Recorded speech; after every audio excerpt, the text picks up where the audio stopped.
Hello, science and magic community. I am so excited to host my dear friend and colleague, Bri Seeley, on this episode of the Science and Magic podcast. Welcome, Bri. Hello, so good to see you. And today we're going to be talking about a little bit of everything. So we're going to talk about success and different definitions of success. We're also going to be talking about this concept of how Bri helps her female entrepreneur clients move from making wages and into a state of wealth. So we'll talk a bit about money and wealth mindset. And then we'll move into exploring burnout. And Bri will share her story of burnout and how she has been able to move into a place of more sustainability in her career. So let's start a bit with who you are before we get into all of that. I always like to ask my guests a little bit about their upbringing so that we can connect as humans before we get into all the what's in the hows. Love it. Well, I was raised in a fairly small town in southern Minnesota. And I think at the time that I grew up, I think the population was around maybe 10,000 people. So it's the kind of city where it was big enough, but I knew every single person in my graduating class. Pretty small. So I was raised by a single mom, and my dad had some mental health issues, self-medicated with drugs and alcohol. He had paranoia as part of his mental health issues and would, carried a gun with him everywhere. And I have a good amount of trauma from my childhood that I don't talk about a lot. But basically, I was an Amber Alert before Amber Alerts were a thing. And back in those days, the cops were like, there's not much we can do about it. He has partial custody, so he can cross state lines with her if he wants. And so it's interesting because on one hand, I had this really beautiful, supportive, safe container, which was, 90% of my life with my mom, and just seeing her being a really strong, beautiful mother, protecting me, going out of her way to make sure I was safe and taken care of, and in swim lessons and tap dance lessons and all the things. And, about 10% of my childhood up until the age of 8 was, this unsafe, unhealthy attachment, I would have weekends where I didn't know if I was going to get fed or not. And, it was just a really interesting growing up. But, from the age of 10 on, I didn't see my dad any longer. And then, my mom was my primary influence. And so she became an entrepreneur when I was in middle school. And that was kind of my paradigm, was I was raised by this beautiful, strong warrior female entrepreneur. And so, of course, and then my grandmother also helped co-raise me, again, beautiful, strong, headstrong woman. And that was kind of my paradigm growing up. And so I really essentially morphed into this kind of headstrong girl, headstrong young adult, 20s, and then really got introduced into kind of spirituality and magic when I was around 25. And then that really started shifting my trajectory in a way that we can totally dive into. But yeah, it was that strong female influence has been pretty consistent, and to me, it says a lot about who I am and who I grew into in the world. I have goosebumps because I don't know that we've ever talked about this. I had a similar upbringing with that 90% with a really strong mother, and then the 10%, my father was an alcoholic. And so those weekends or the summers spent with him were fun in some ways because he was kind of like a kid, but very scary and traumatizing. And that dichotomy of feeling safe and then feeling you have to protect yourself, or you have to be on high alert, has been a huge part of my healing. And I also really resonate with this, strong women being raised by my mother. I had my sister, my mother's mother, my grandma is this strong German woman. And so I don't know that we've ever talked about that. So thank you for sharing. But what's interesting, and you might be able to resonate with this a little bit as well, is like they were really strong, amazing, beautiful women in like a really masculine kind of forceful way, right? Like my mom was in the courts, like literally fighting for my life on multiple instances. And she had to be so strong and like push and like fight, right? And so I kind of I've really had to kind of shift into this idea of being like a softer, strong woman in a way that just was never modeled to me. And it's been a really interesting kind of like undoing. And don't get me wrong, I don't fault my mom in any way. She had to do what she had to do back in those days for us to survive.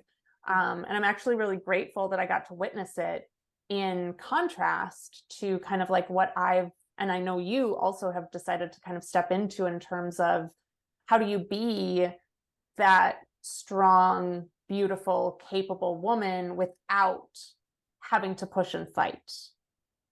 Yeah. And I think this is part of my fascination with understanding the interplay of masculine and feminine energy in various bodies and various demonstrations of nature.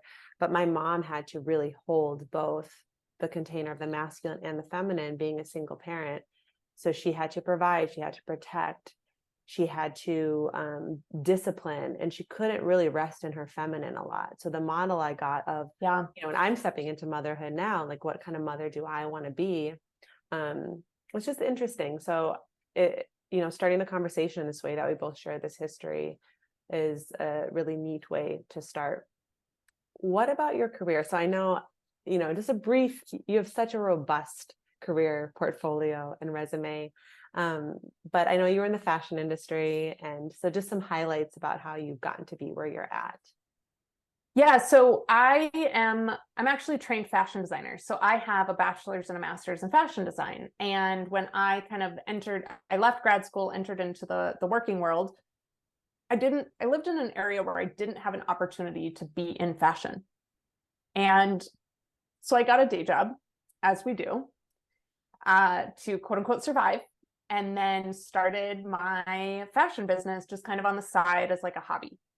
And little by little, that kind of accidental starting a business as a hobby morphed into collections. It morphed into fashion runways. It morphed into entering into competitions and selling on Zappos.com and dressing celebrities like Toni Braxton and being on The Bachelor and like all these kind of crazy fancy things on the outside.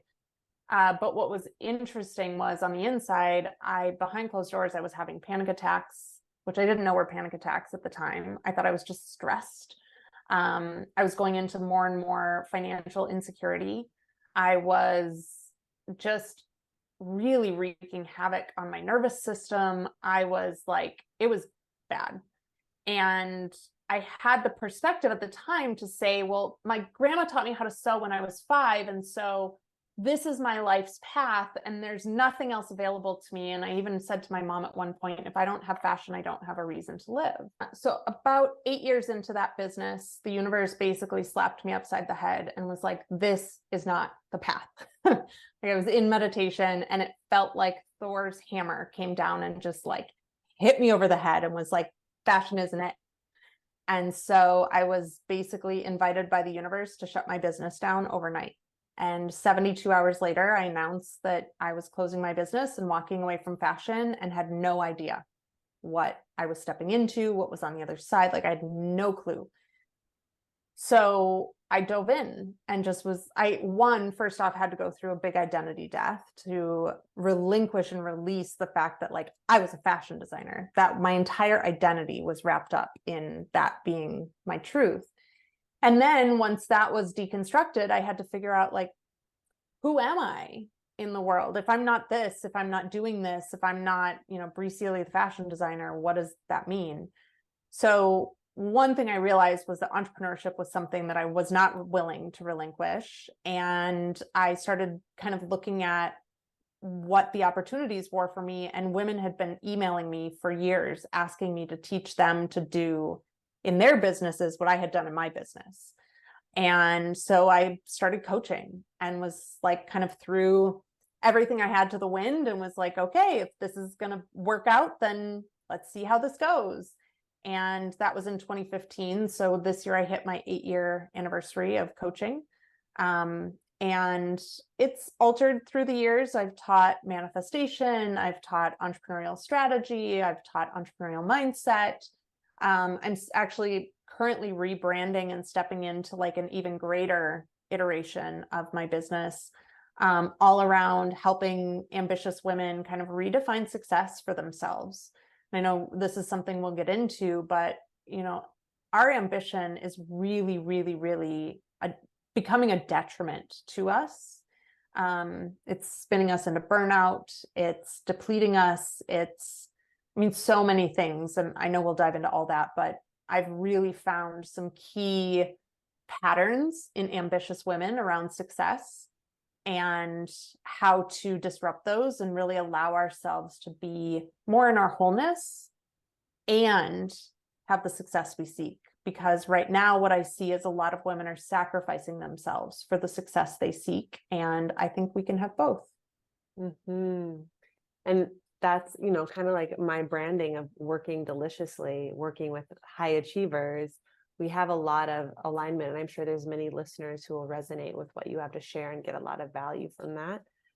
Before we go there, though, I'm so curious about this moment that overnight you just let go of your entire career and identity that you had. I know in the career world right now, there's so many people who are unsatisfied with where they're at and wanting something else, but feel really scared to step away. And it sounds like you were at this precipice and you dove in. And I want to spend a moment, I don't know, sparsing this out. Like, what did that feel like in your body? Like, how did that hit you that you just knew? So the first thing I'll say, and I would guess that any listeners that are having that experience are going to resonate with this. I already knew, Amanda. Like, I already knew. And that's the thing, right? Is that there were plenty of whispers leading up to that moment, letting me know that this wasn't the path that I was supposed to be on any longer. And I ignored them and I pushed them aside. And so when we don't listen to the whispers, what happens? The universe gets louder and it starts shouting at us. And that was that moment. And so when people ask me a lot about this moment, actually, and when it happened, it wasn't anything that I wasn't already questioning. And it just felt like truth. And so I say it felt like Thor's hammer, I could viscerally feel the power and the resonance behind the message in every cell in my body. It was literally, if you've seen any of the Marvel movies, you see the like boom that Thor's hammer has. That's what it felt like in my body, was just this striking of truth down to my very core. And like I said, again, something that I already knew. I just needed to hear it a little and experience it a little more viscerally. And so I would say for anyone that's questioning this, that whisper is going to keep getting louder. And until you hit a breaking point, I was lucky in that one that I listened to the meditation because, it came coupled with a car accident as well. I, knock on wood, I don't get these anymore, thank God, but I've had 2 big, really big, bad car accidents in my life that have been like the universe trying to get my attention. And so I always tell people, if the whisper is there, listen to it. And I know that it's scary, right? Like, we tend to gravitate towards the devil we know. And I would just say, for anyone listening, if you're being led in a new direction, there's a reason for it. And you have the strength and the resiliency and the resources and the people and everything you need around you to be able to make it through to the other side of this transition. But you can't do it if you're still holding on to what's no longer aligned. Yeah, that part, the old identity. It's a grief. A part of you literally dies and you have to let that go and grieve it. And it's scary. And it's also stepping into the unknown, which is that energy of surrender. And that's a very feminine energy of yielding. And I think, it's worth exploring what your beliefs are about the way the universe works and holds you. Because at that moment, if you have beliefs about the way the world works, that it's always up against you, it's going to make that moment a lot scarier. And those beliefs will probably come true. But if you have a belief that the universe has my back, there's a greater force that wants me to live in alignment, that I'm meant for something greater, and you lean into those beliefs too, then life will unravel as such. I love your description, Bri, of like how you describe that flood through your body. I think in that moment too, your body knew. And if you maybe would have come up into your head would have talked you out of it. Totally. So knowing that if you feel that energy through your body, if you feel the heart, that's valid information as well. And then if you zoom back up to the head, it's going to try to talk you out. So you might feel these conflicting forces, but Bri chose to follow this flush throughout her body and has 8 years of incredibly successful coaching and is helping countless women and has such a powerful message. So thank you for sharing a bit about that moment. Yeah. Yeah. And I will say too, like, again, we already know, like, you already know. Anyone listening to this, you already know. And one other thing I will say is you do not need permission to follow your heart's desires. And so the only person's permission you need is yours. So can you give yourself permission to do the thing that you know is going to be the best step forward for you in your life? And this, for me, is success. I can't think of greater success than doing the thing that brings me joy and life every hour of my workday. I love your rebrand. Success becomes me. From an embodiment perspective, becoming success. How are we becoming success? And so I want to talk a bit about success. I remember 2 or 3 years ago, I was interviewed on your podcast, actually, but I feel like success is, and I'm curious what success means to you, Bri, right now. I will answer that. And it would be really interesting. Actually, we should talk about having you back on the podcast because so much has happened in 3 years that, like, and this is the interesting thing about success that I found is that, and I'll share my experience around this as well, is that we set this destination for ourselves and say, like, that's success. And what happens is we hold on to that definition so tightly that as we're evolving and as the world is evolving around us, so many of us are just clinging to that definition and refusing to evolve with it. And so, like, I've had this experience, New York was my definition of success for 38 years.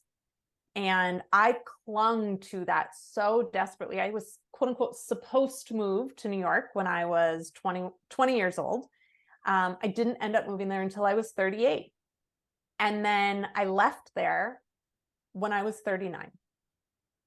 Right? Maybe the dates or maybe the ages are a little off, but you get the idea. I lived there for 13 months. And then when the universe was like, okay, time to go somewhere else, I was so angry. And I was like unwilling to see that I needed to evolve and that my definition needed to evolve. And I went back 1.5 years after I left New York, and the universe basically, like, I sat in the park all day and journaled, and the universe was like, listen, we gave you 1 year. Like, be happy with the year. You got the year. You're here for more. And so one of the things I love about the concept of success is that it evolves as we evolve. But what I see with ambitious women is that the definitions of success that we're clinging on to either are someone else's definitions or they're outdated definitions that we gave ourselves when we were 5 years old. Or, and we refuse to evolve with it because we have so much tied up in it. So my current definition of success involves living in Tulsa, Oklahoma, and having a much slower, more connected life where I don't work as much as I used to work. And my relationship holds priority, and my physical body and my health are not sacrificed any longer for my business. And I have become such a radically different human in the last 3 years from moving to Tulsa. Like, I don't even know if I recognize the woman who moved here 3 years ago. And it's been the most beautiful unraveling. And it's brought me to even greater levels of success on like an external measure, right? It's a really interesting concept, and it's one that I've really enjoyed playing with, because what most people think is success is this external measure, and really what we need to be turning inward to evaluate who we are, what's aligned for us, what feels the best, what's going to feed and nourish our souls, our hearts, our minds, our relationships. And then we grow our outward success from that foundational point. From a nourished place. I think that many ambitious, high achieving people have this feeling of worthiness associated with productivity. And I say that like the conditioning from our childhood, from our society, from our upbringing lives in the brain. And I think our true essence lives in the heart. And our brain tells us that to be worthy, to be successful, our wiring, our conditioning tells us to do A, B, C, and D. But when we learn to connect to the heart, that true success can really unravel. I looked up some definitions. So the definition of success is the achievement of something desired, planned, or attempted. And then the second definition was the gaining of fame or prosperity, which I think is interesting. And then I have this book, Power versus Force by Dr. David Hawkins. And I wanted to share this excerpt from it, which I think is so relevant to our conversation right now. There is success, capital S. Or no, there is success, lowercase s. And then there is success, capital S. The former frequently jeopardizes life, while the latter enhances it.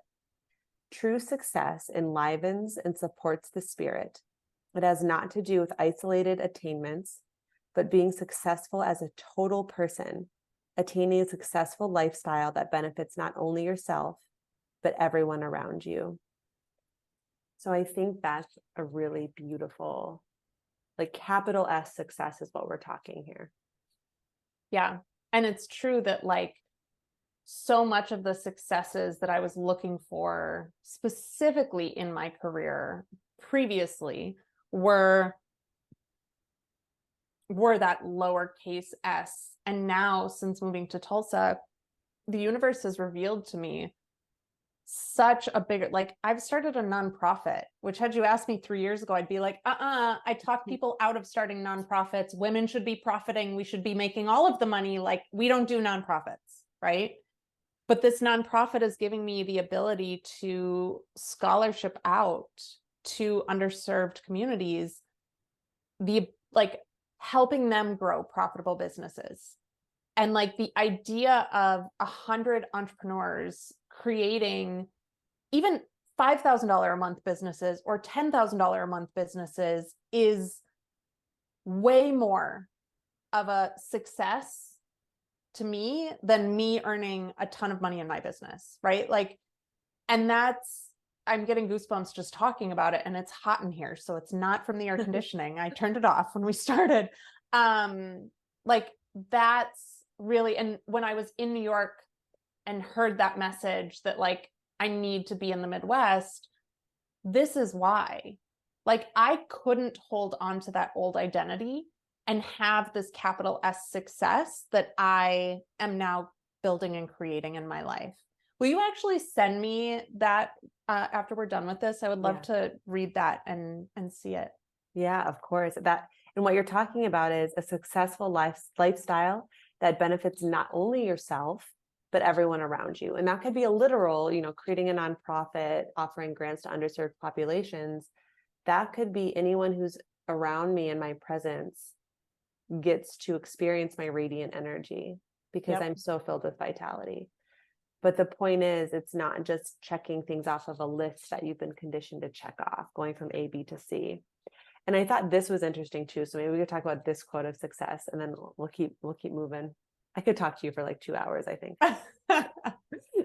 Why is true success so relatively effortless?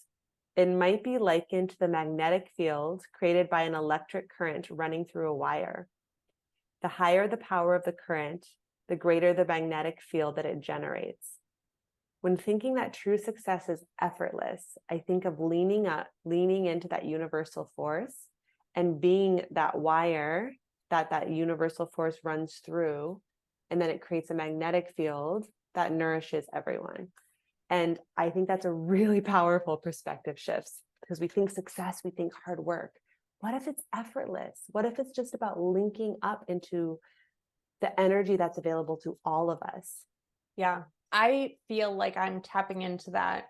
So 2 things. One, by May of this year, I had already hit my average annual income. Wow. And so I did 12 months worth of revenue in 5 months through literally one conversation. And so like, I totally, like when you are tapped into like the right frequency and the right things, like that stuff happens very easily. And it's interesting you bring this up. I actually just had a healing session with one of my healers, and she said, you're so used to manifesting using your own power. And she said, there's a new level of manifesting available to you. And so we did some energy work around, literally what she said was, there's like 3 golden like wires coming into your energetic field from this star being, who like literally you've crossed paths with a star being before. And then she looks at me and she goes, how do you know a star being? And I was like, I don't know a star being. I don't know. And she was like, apparently the 2 of you crossed paths in some realm, and she knew that she was going to come back in and support you here. And so I've been meditating literally with these like 3 golden wires in my energetic field. I know literally as you're reading that, wire? I'm like, oh my God. Yeah. Yeah.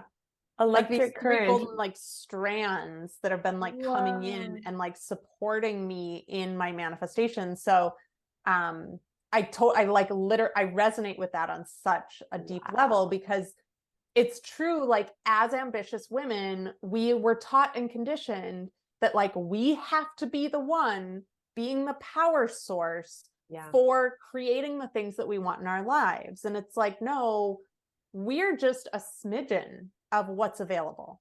And if we can tap into the greater all that is, and be in that open receptive state and surrender into flow with structure, I still have structure in my life. Like so much more is possible for us. And so I've even just like literally in the last like week been playing with this idea that like, I don't have to be the power source, right? Like I even think back to like my 6th grade self and how hard she worked in school to get those A's. And I even worked harder. There's I actually was thinking of this a few weeks ago, because this is my ideal client as well. I went to reading class, and all of my colleagues in the 6th grade were reading like, 100 pages a quarter or something. I read my 100 pages in like the first 2 days. And so she was like, well, you need to up your goal. So I upped it to like 500. Well, I read my 500 in like a week. And then she was like, well, you need to up your goal. So over the course of the quarter, 3 months, I think I ended up, my goal ended up to be like 6,000 pages or something, right? So I'm reading 60 times more than what my colleagues are reading. Now, here's the kicker. I got penalized because I actually didn't hit the full 6,000. And so I ended up with a C in reading that semester because I didn't work hard enough, even though I was working 60 times harder than my colleagues, right? And so like, there's so many instances, and I'm sure your reader or your listeners can relate to this as well, is like, there's so many instances where we had to work really hard. And no matter how hard we worked, it still was never enough. And so we just got into the programming of like, well, clearly then I just have to work harder. Like that's the answer, but it's not the answer. Yeah. And I think hard work, I've been thinking about this a lot, actually. It's revered in our society. Like if you're a hard worker, it's uplifted. If you get something out of luck, it's like poo-pooed. And I'm like, would I rather be known as a lucky lady or a hard worker? I would kind of rather be a lucky lady. So I don't have the answer to it, but I've been challenging this belief that it is better to be a hard worker than a lucky person, because I feel like then leaning into the identity of like having that luck, having synchronicity, being tapped into like an energy source that flows through me, I would rather have that, but I'm still undoing the hard worker in me. I don't know. It's just an interesting thought. Like even that though, that you said like the synchronicity and the luck, like to me, synchronicity isn't luck because I'm still showing up every morning, tuning my frequency, right? Like that's work. Yes. I'm showing up every morning, tapping into all that is. I'm showing up every morning, opening up doors to dimensions. Like that's work. I mean, it's fun work, but synchronicity to me isn't even luck. It's like the proof and the results of me showing up for my practices and for myself. And shifting even an identity to having luck is inner work. So we're talking about inner work here, which isn't seen. And I think we like the part of us that works to be seen. By the way, I hope you're all hearing Bri's magic side as she's talking. She has definitely a magical side, and I love it. I wore my big new crystal for you. So for my birthday this year, so my 40th was this year, Jordan took me to Hot Springs, Arkansas, and we dug crystals. So I I pulled this out of the mountain, like with my two hands. Wow, that's beautiful. And this one too. So I wore I'm surrounded in my magic just for you. I put this on. And I'm holding my rose quartz crystal per usual. This is the magic part of the Science and Magic podcast. Yeah. So I want to move into I listened to your TEDx talk and loved it. And it was very moving. And you too were moved by the message at the end. And you talk about kind of the future of the female workforce. It's kind of titled From Wages to Wealth, and it sheds light on to how our current workforce is not friendly towards women and towards that capital S success. Can you share a bit more about that? And of course, I'm going to link your TEDx talk to the show notes, but awesome. Kind of like what's not friendly about our workforce towards women? So well, obviously, first off, women just in general get paid less. Like that's just a clear thing that's been around since women joined the workforce. But when we are in wageful jobs, you think about someone that's, say, working $10 an hour, $12 an hour. If you want to make more money, you have to put in more time. Your time and your money are directly linked. So if you want to increase your income, you have to increase your time. Again, the whole conversation around hard work is rewarded. We have to be ambitious. We have to work more. We have to blah, blah, blah, blah, blah. When you can tap into the frequencies of wealth, like wealth looks so many different ways. One example of, I have a wealth plan. And one example of this is when Jordan and I bought our house. I mean, granted, we fell in love with this house, but also our house has an additional dwelling unit attached to it. So we have our additional dwelling unit, separate entrance. We never engage with the people unless they want to, like, whatever. We make our mortgage every single month through that additional dwelling unit, right? My revenue streams, I do a lot of one-to-many. One, I like facilitating groups because when women come together and support each other, first off, magical things happen. And two, they learn from each other so much more than if we're in a silo. And three, I just really like to be able to impact more people with my time and energy. So when we start to shift into those realms and shift into like leveraging our time, being able to have wealth come into our world that does not require us to input time for money, the entire game changes. And I feel like we've been so conditioned into this, like, well, I have to have a job. I have to get a paycheck. I have to this, I have to that. Like, it has to look a certain way in order for me to bring in income. And I really want to invite especially ambitious women into this idea that like there's so much more available to you.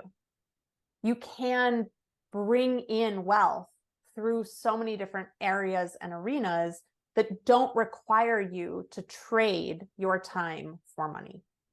Yeah, it's a game changer. And it's a really, it's more accessible than it's ever been with the internet, I think. Yep. A way that I think of this too. So for example, I'm hosting a live course right now called Nervous System of a Goddess.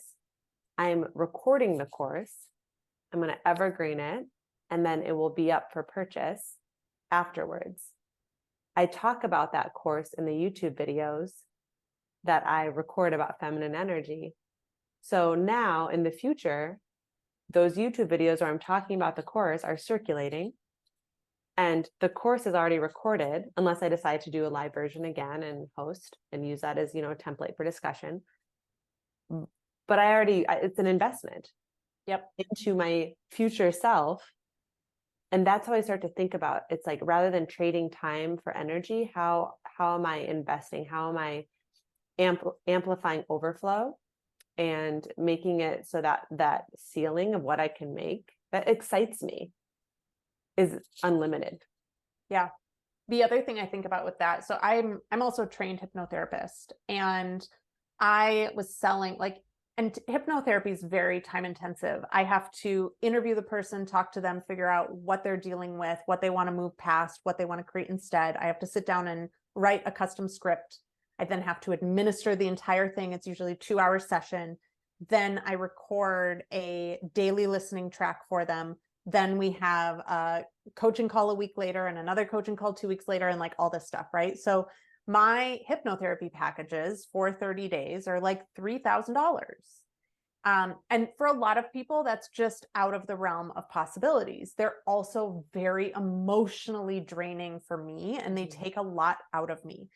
So I have figured out how to have hypnotherapy tracks where 100 people could listen to the same track and have the exact, have the impact that they each need to have individually. And so now these tracks are each like $350, right? So it's like a tenth of the cost, because I can sell, I can do it once and I can sell it hundreds of times to hundreds of people and be able to recoup that. Whereas if I was just doing it one-on-one with someone, then, it is a whole different realm. And so it makes it also, I think, a little more accessible to people to be able to access the impact as well. That's how I met you. I'm just remembering this. I reached out to you for your hypnobirthing package, and you helped me through one of my first recordings of hypnosis. So that's coming back to our roots.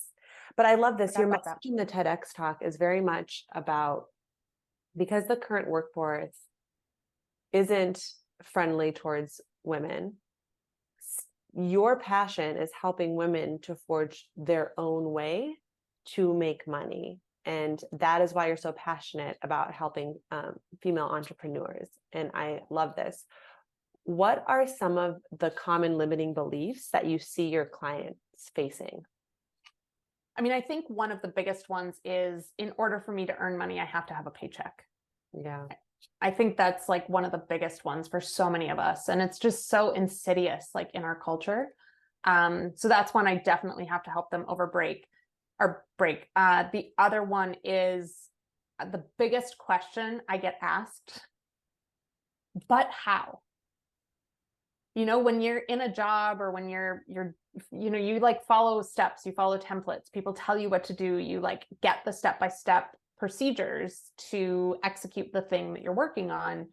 And in entrepreneurship, the only pathway towards the success you're looking for is inside of you. And so the work isn't as much creating the pathway as it is uncovering your ability to tap into the next steps and the guidance within you. And it's a little bit of a mind meld for some people, because it's just so contrary to what we're taught. What are some of the other ones that I mean, so many people have so many hangups around making money in their businesses. Even the idea of like, who's going to buy my services, and will people find it valuable? And there's so many things, you know, my programs were designed to kind of be a combination of like the mindset, the inner, but also that outer action, because it's just so important to be shifting and making sure that our hard drive, which is our brain, is programmed to be able to run the operating system that we need it to run to build the things that we want to build. If we have a virus in our mind telling us like, oh, you have to have a job in order to make a paycheck, you're probably not going to make much money in your business, because you don't believe that you're going to be able to ever pay yourself. And one of the reasons too why like joining the workforce is hard on the female body is that the demands are really hard, with like adrenal fatigue and things like that. Do you see with your clients as they're recreating their own business, because entrepreneurship doesn't just mean that you all of a sudden don't work hard. Like you can totally create a business for yourself where you're working yourself to the bone. Like you go from clocking in at, 8 a.m., clocking out at 5 p.m. to just 24 hours thinking about your business. Mm-hmm. Do you see that a lot with your clients, that they're just recreating what they were trying to leave as far as setting themselves up with systems that drain them? Absolutely. I mean, that was a good amount of my journey as well. Yeah. Was like, I actually recreated this a few different times in my business and had to like stop and be like, doing it again. You are doing it again. It is really hard when your business is your livelihood. Like when I stepped into full-time entrepreneurship and didn't have a salary safety net to hold me, you do think about it all the time. And I will say, even as I step into bigger things, I know we'll talk about, I'm building this conference right now that's a month away. And I was awake at 4 o'clock this morning thinking of things, because it's on my shoulders to be able to, and granted, I have a team, I have a board, I have support, I have stuff, but also too, when the universe brings you messages, you got to be available to receive them whenever they come. The universe doesn't believe in time, right? So the universe just gives it to us when we're capable of receiving it, which oftentimes is at 4 a.m. But yeah, we have to unravel the ways of being that we have been conditioned into and redefine for ourselves what is success. Even when I was single, I would get up at work 6 a.m., work until I went to bed, get up the next morning, do it all over again. And now that I have a partner, we have very like clear boundaries around, there's always exceptions, but Tuesday nights are date nights. There's no laptops. Weekends, we pretty much go out and we enjoy life and we don't work because we want to spend time together. I mean, I'm sure you're finding this now as a mom and a fiance and like all the things. It's like I feel grateful that I was able to set my business up to be at a place where I can step away from it for days on end. We were just in New York the weekend before that. We were in Memphis. And I will say that it didn't come naturally to me. I had to work under someone else and have a coach who modeled for me what it looked like to not hustle in my business. And I had to, like I said, several times deconstruct that urge to just pour all of myself into my business again. Yeah. And if you're listening to this and you're wanting to make that career change because you want a different lifestyle, I think it's really important to be intentional about the systems you set up and the conditioning that you already have. And this is where coaching can be really, really helpful to shift beliefs and mindsets and habits. I Can think that's really important. I was going to say the reason why it's so important to have someone else is the way I illustrate it to people is this idea of a mouse and an eagle. So for most of us in our businesses, we're the mouse. We're the feet on the ground. We're running around. We're having to, scavenge, pick things up, do things. Da, da, da, da. We need other people in our lives that can be the eagle for us, that can see the 50,000-foot view and say, hey, you're missing this thing over here. Or, hey, you're about to bump up against that thing over there. Or, hey, this scurrying that you're doing is like ineffective. There's literally like a treadmill next to you or like a car next to you, right? Like you could drive instead of scurry. And so that's where when I feel myself in that mouse mode too much is when I know that it's time to bring an eagle in to help me see the bigger picture so that I can step away from the doing and the working and like because I know that pulls me out of my magic and I can't operate in my highest for myself or anyone else when I'm in that mode. I love that metaphor. And it's easy when you find something that you love, you can totally get swept away from 6 a.m. till 10 p.m. And those are often the clients that I work with who love what they do so much, which, I mean, how amazing. You find something that brings you joy, like that's a version of success. But what happens is we have nervous systems that start to get depleted because we are in physical bodies that have needs too, that need to be nourished, that need to have space, that need to replenish. And so having support to remind you of that, and so you create systems and you have accountability to take care of yourself can be really, really helpful too. Yep. Which brings me to the topic of burnout. So from what I remember, you were planning this conference, which I would love for you to share it with our audience. But you had a plan earlier, and then you started to feel this feeling in your body of like, this actually is detrimental to my health to do it earlier. And I want to talk about that moment. So maybe share about the conference, and we'll talk more about like kind of promo codes and registration at the end, but the heart of the conference. And then when you were planning it, what it was like to be like, actually, I can't do it so soon. Yep. So Success Becomes Me is actually technically my podcast. So that was born in 2020 as a podcast. And it was April 2020. So the pandemic was already going. And I was like, I'll do 2 episodes a week. Great idea. Terrible idea. Don't do 2 episodes a week. Bad idea. But I was doing the podcast, and then I had a meditation come to me in August of 2020 that was me leading this room full of ambitious women through this future self activation. And as I was leading it, I could literally see their lights inside of them turn on and shoot up through their head to the sky. And it was the coolest thing. And I started crying. This Beyonce song started playing in my meditation, and I started crying and like all this stuff. And I came out of it and was like, okay, I guess at some point I'm starting a conference.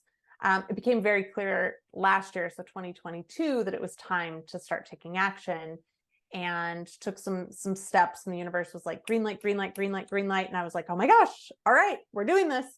And then the yellow light started coming and the red light started coming. So it was initially supposed to be May. But again, as I mentioned earlier, I was manifesting using my own energy.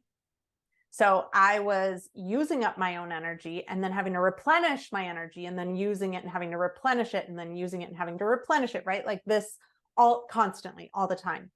And I hadn't formed my board yet. I didn't have a team around me. I was trying to do it all alone. I was having phone calls from 8 a.m. to 8 p.m. every day with people, trying to get them on board for the conference, like sponsors, things, plus sales calls, plus running my business, plus coaching calls, plus. And come the beginning of April, so I was about 6 weeks out from the conference, I started having panic attacks. And there was one day in particular where I, again, had phone calls from 8 a.m. to 8 p.m. but I would have these little like 3 to 5 minute windows in between each call, and I would lose it. Like just full on panic attack, sobbing, like dry heaving, just like all of this stuff. And then I would have to be like, okay, all right, like, okay, I got to get on my next call. And then I would do that. And then I would have another panic attack. And I'm sure my poor boyfriend, like, bless his heart, he's, I don't think I would have made it through the last year without him. But I was having that day, and literally the next day I was like, all right, today's going to be a better day. Got on a call with a girlfriend, started crying during it. And out of the blue, one of my co-collaborators called me and said, what if we move to the conference? And I felt instantaneous relief in my body, and gave myself permission to take some action, make some calls, ask some permission to move the dates, all those things, got in touch with all my speakers, all the attendees, like everything. Every single person was like, girl, you need to take care of yourself. And so I was like, all right, well, we're bumping it out to September. So since that time, I have recalibrated my nervous system. I have been doing tons of energy work and healing. I went to a Joe Dispenza meditation retreat for a week. Like all these things, I built a board. All of this stuff has come to pass. Now I will say, as we record this 35 days out, yeah, I'm stressed. Like when you go to do something big, like the budget for this event is my average annual income. Like I did not go small. And when you say yes to something big, it's going to scare the ever living out of you no matter what. And I'm just having to keep showing up, making the connections I make, trusting in the magic, using a power source that's not me, and literally creating this event from the inside out, rather than being that like hamster on that hamster wheel, just running and running and running and running and running and running every day and getting nowhere. You think the old Bri would have been willing to move the conference? No. Yeah. And that was part of the story too, was like, I can't. Yeah. I can't. I've committed to all these people. I've signed contracts. I can't. And then that colleague of mine was like, make the phone call and just ask. Yeah. And it's amazing that when I did that, how much support came pouring in from every direction, every vendor, the venue, every speaker. Like one was like, hey, totally cool, I support you, but like BT dubs, I'm going to be in Italy for my birthday, so like I have to bow out. I'm like, cool. But like she was totally understanding and loving about it. Like there were a few people that were like, hey, I can't make those new dates, let me refund your ticket, right? Like it was a really interesting experience of like speaking up for my needs and being held and supported by pretty much everyone involved.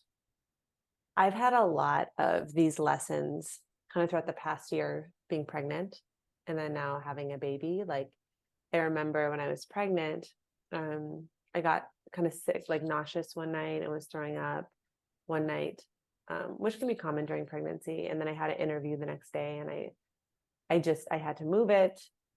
And so I've had to like be really flexible with my schedule in the past year, especially, and think of my energy. And do I want to show up while I'm pretty much always sleep deprived at this point. I'm still postpartum, but I'm more in a flow with it. And I feel like I'm tapped into a greater energy source in my work.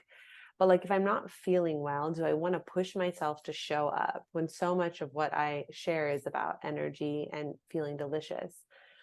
And I find that when I hold myself accountable to showing up in a way that feels good, others are liberated in doing that for themselves. And so it's a way we can change the culture of how we work when we step into ourselves. I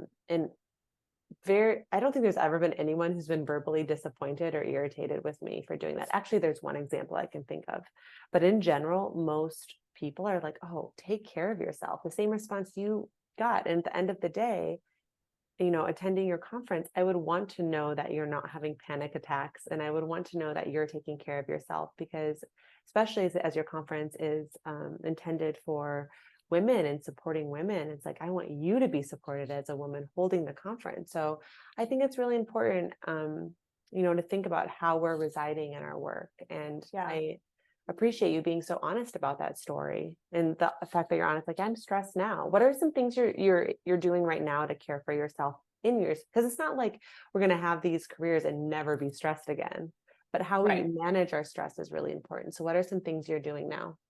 So one thing I want to tap back into something you just said, and then I'll answer that is the one thing I kept having to remind myself, because I think I had like one person as well, right?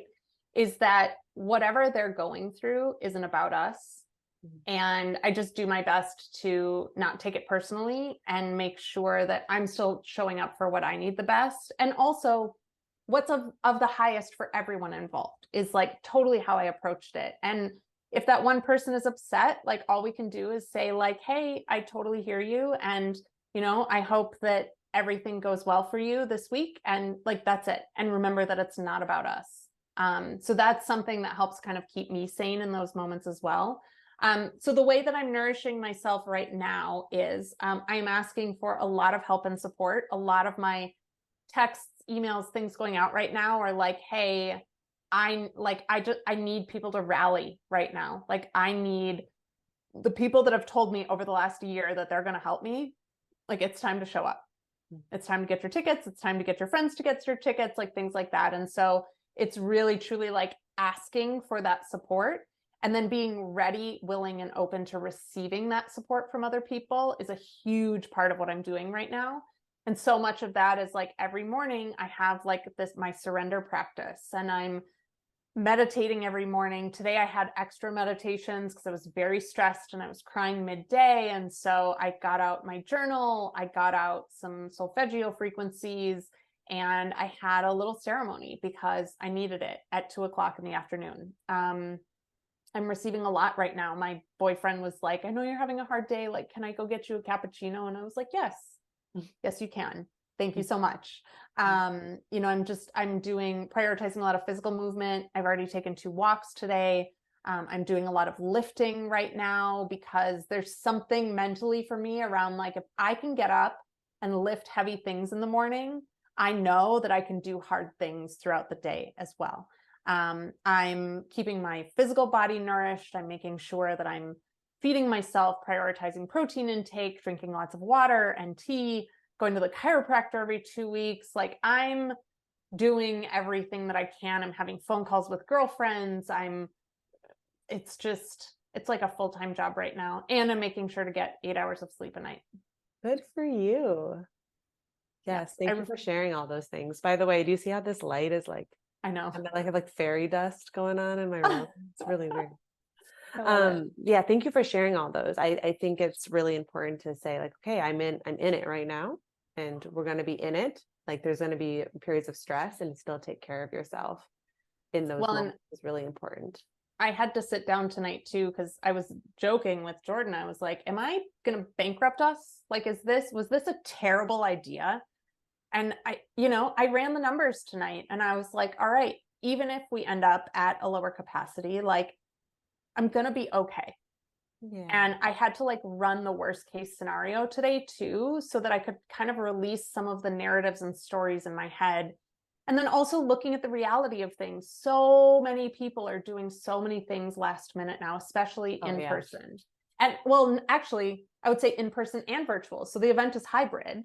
So it's in person and virtual attendance. I would say hybrid stuff, like people are even more last minute than we were before. And it's just consistently reminding myself. I talked to a mentor of mine and they were like, you sold how many tickets already? That's amazing. And I was like, oh, it doesn't feel amazing. I want to have more tickets sold. And they were like, girl, like perspective shift, you know, it's when you say yes to doing big, courageous things, it's always going to be scary, always.